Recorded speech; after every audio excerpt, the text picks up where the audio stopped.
Hello, my name is Lena. I work in the Markwells community.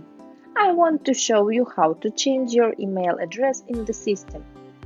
On your dashboard, you need to click on your name, then on My Profile button.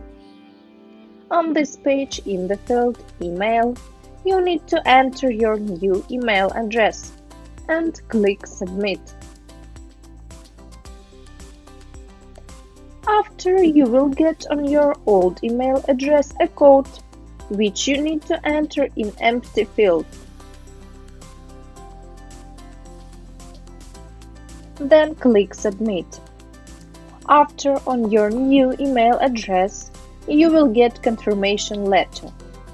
Code from that letter need to enter in empty field. And click Submit. That's all. Your email address was changed.